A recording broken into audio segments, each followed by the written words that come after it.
અમદાવાદના ઘીકાંટા વિસ્તારમાં મોટી હમામની પોળ પાસે આવેલા નવતાડની પોળમાં મકાન ધરાશાયી થવાની ઘટના બની હતી।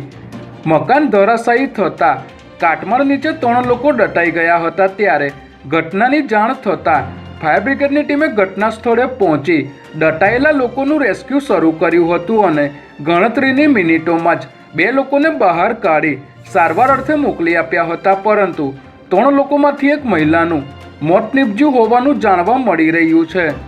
મ્યુનિસિપલ કોર્પોરેશન દ્વારા કરવામાં આવી રહેલી ડ્રેનેજની કામગીરી દરમિયાન થયેલી ધ્રુજારીને કારણે મકાન પડ્યું હોવાનો સ્થાનિકો દ્વારા આક્ષેપ કરવામાં આવ્યો છે। આ ઘટનાને લઈને દરિયાપુરના ધારાસભ્ય કૌશિકભાઈ જૈન તેમજ ડીસીપી ઝોન 2 ભરત રાઠોડ પણ ઘટના સ્થળે પહોંચ્યા હતા। અમદાવાદ ગ્રામ્ય પોલીસની હદના અલગ અલગ પોલીસ સ્ટેશન દ્વારા પકડાયેલા પ્રોહિબિશનના ગુનામાં કબજે કરવામાં આવેલ 2.22 કરોડ રૂપિયાના વિદેશી દારૂનો નાશ કરવામાં આવ્યો છે।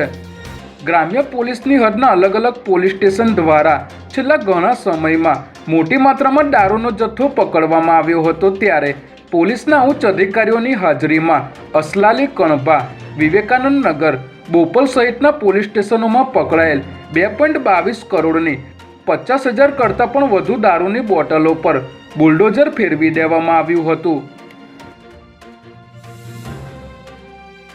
અમદાવાદ ક્રાઇમ બ્રાન્ચ અને એટીએસે સંયુક્ત ઓપરેશન હાથ ધરી આંતરરાજ્ય બાળ તસ્કરીના રેકેટનો પર્દાફાશ કર્યો છે, જેમાં અમદાવાદ એરપોર્ટ પાસેથી એક કારમાંથી 15 દિવસના બાળકનું પોલીસ દ્વારા રેસ્ક્યુ કરવામાં આવ્યું છે। આ બાળકને એક મહિલા સહિત 3 વ્યક્તિઓ હિંમતનગરથી 3.60 લાખમાં ખરીદીને લાવ્યા હતા અને આ ટોળકી બાળકોની તસ્કરી કરીને તેમને ગુજરાત, તેલંગાણા અને યુપીના રાજ્યોમાં વેચી દેતા હતા। ત્યારે પોલીસે હૈદરાબાદના રોશન અગ્રવાલ, યુપીના સુમિત યાદવ અને અમદાવાદની મહિલા વંદના પંચાલની ધરપકડ કરી છે।